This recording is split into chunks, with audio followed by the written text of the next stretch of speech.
پہلے سرکار کی محفل کو سجانا ہوگا۔ بسم اللہ الرحمن الرحیم۔ آغاز ہے اللہ تبارک و تعالیٰ کے نام سے۔ درود سرکار صلی اللہ علیہ وسلم پر۔ میں ہوں عبدالصمد صمدانی اور آپ دیکھ رہے ہیں مرحبا سرکار صلی اللہ علیہ وسلم ربیع الاول کی خصوصی ٹرانسمیشن۔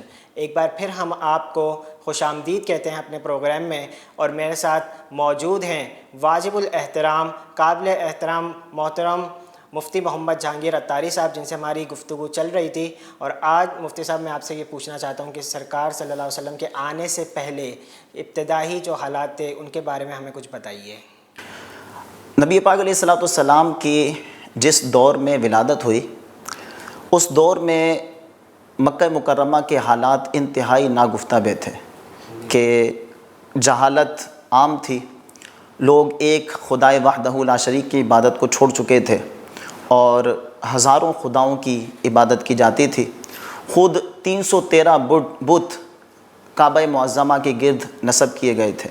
سرکار کے آنے سے پہلے کے بارے میں جی، یہ سرکار مدینہ صلی اللہ علیہ وسلم کی آمد سے پہلے مکہ مکرمہ کے یہ حالات تھے۔ یعنی بت پرستی بھی عام تھی۔ بت پرستی عام تھی اور بچیوں کو زندہ درگور کر دیا جاتا تھا، قتل و غارت اور یہ ساری چیزیں بھی۔ ماں باپ کے ساتھ انتہائی ناروا سلوک کیا جاتا تھا۔ سگے والدین تو ایک طرف، سوتیلی جو ماں تھی اس کو عکاس کے میلے میں 900 دراہم میں فروخت کیا گیا ہے۔ یہ سگی ماں کو عکاس کے میلے میں 900 دراہم میں فروخت کیا گیا ہے۔ اور جو سوتیلے ماں باپ تھے، ان کے جو سوتیلی ماں ہوا کرتی تھی، ان کے ساتھ تو انتہائی ناروا سلوک تھا، حتیٰ کہ والد کے انتقال کے بعد جس طرح مال وراثت تقسیم ہوتا ہے، تو اس طرح وہ سوتیلی ماں کسی ایک بیٹے کی وراثت میں آ جایا کرتی تھی اور اس کی غلام بن جایا کرتی تھی۔ تو والدین کے ساتھ یہ ناروا سلوک تھا۔ بیٹیوں کو زندہ درگور کیا جانا، چھوٹی چھوٹی سی باتوں پر طویل جنگیں اور خون ریزیاں، ہزاروں امواتیں ان میں ہو جایا کرتی تھی۔ ایسے پرخطر ماحول میں اللہ تبارک و تعالیٰ نے نبی پاک علیہ السلام کو رحمت للعالمین بنا کر بھیجا، اور آپ صلی اللہ علیہ وسلم نے دنیا میں آ کر ایک خدائے وحدہ لا شریک کی عبادت کی دعوت دی۔ اور آپ آقا کریم علیہ السلام کے آنے ہی سے پھر بیٹیوں کو جو عزت ملی، کہ رحمت کا درجہ مل گیا۔ نبی پاک علیہ السلام نے تو اپنی لخت جگر فاطمہ الزہرا رضی اللہ تعالیٰ عنہا کے بارے میں، وہ زمانہ کون سا تھا کہ ایک شخص اپنی بیٹی کو زندہ درگور کر کے آتا تھا۔ جرم ہے، اگر آج کوئی گناہ کر کے جرم کر کے ہمارے درمیان آتا ہے تو ہمارا معاشرہ اتنا گرا ہوا نہیں ہے کہ اس کی داد رسی کرے، بلکہ اس کی مخالفت کی جاتی ہے، اس کی حوصلہ شکنی کی جاتی ہے۔ لیکن وہ زمانہ اتنا گرا ہوا تھا کہ کوئی اپنی بیٹی کو زندہ درگور کر کے آیا ہے نا تو اس کو داد دی جاتی تھی کہ تو نے بڑا زبردست کام کیا، اچھا کیا اس ناسور کو تو نے اس زمانے سے مٹا دیا، ورنہ تیرے ماتھے پر یہ داغ لگا رہتا۔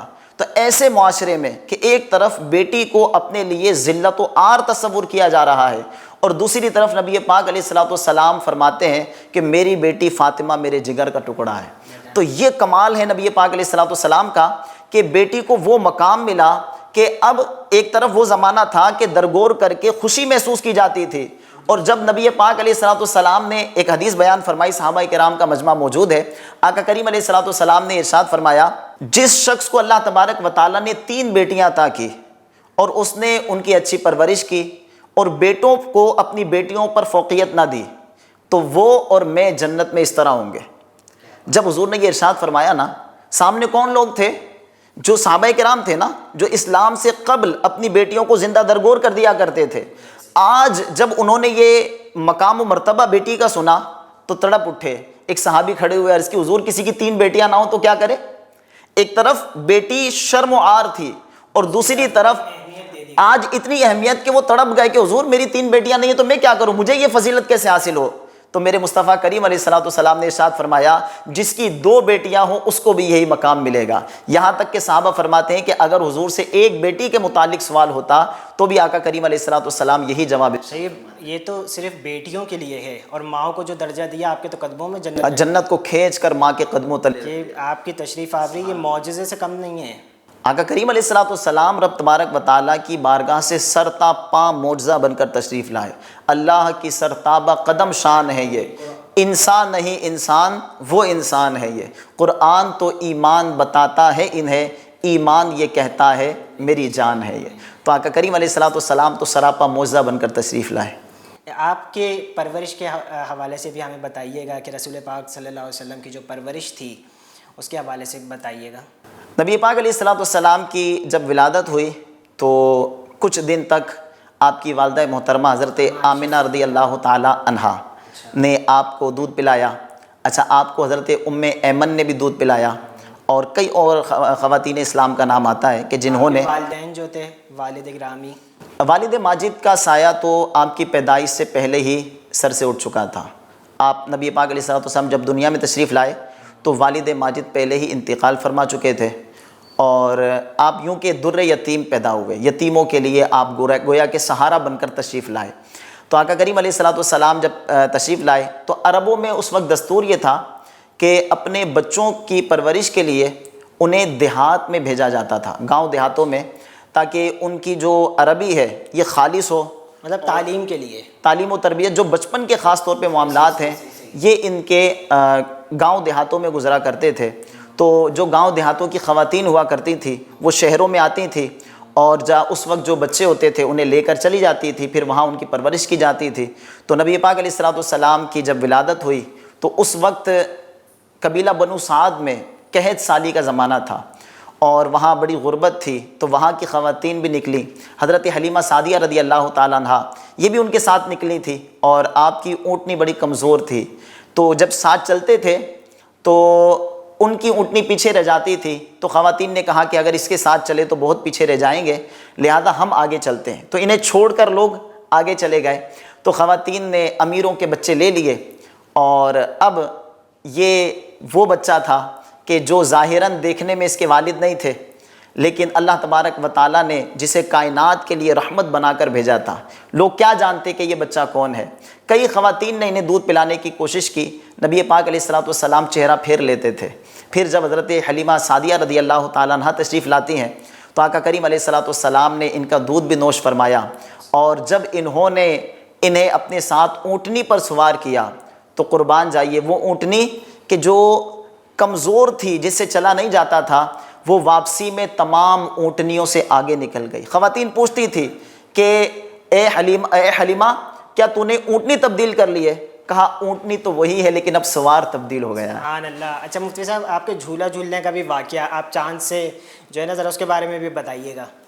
نبی پاک علیہ الصلوۃ والسلام جب بچپن میں جھولا جھولتے تھے، یہ حضرت عباس رضی اللہ تعالیٰ عنہ جب ایمان لائے نا جنگ بدر کے موقع پر، آپ نے جب اسلام قبول کیا تو آپ نے کہا کہ یا رسول اللہ صلی اللہ علیہ وسلم، میں آپ کی نبوت کی علامت کو بچپن سے دیکھتا آ رہا ہوں کہ آپ جب جھولے میں ہوا کرتے تھے تو آپ جھولے میں جس طرف انگلی اٹھاتے تھے تو چاند اس طرف جھک جایا کرتا تھا۔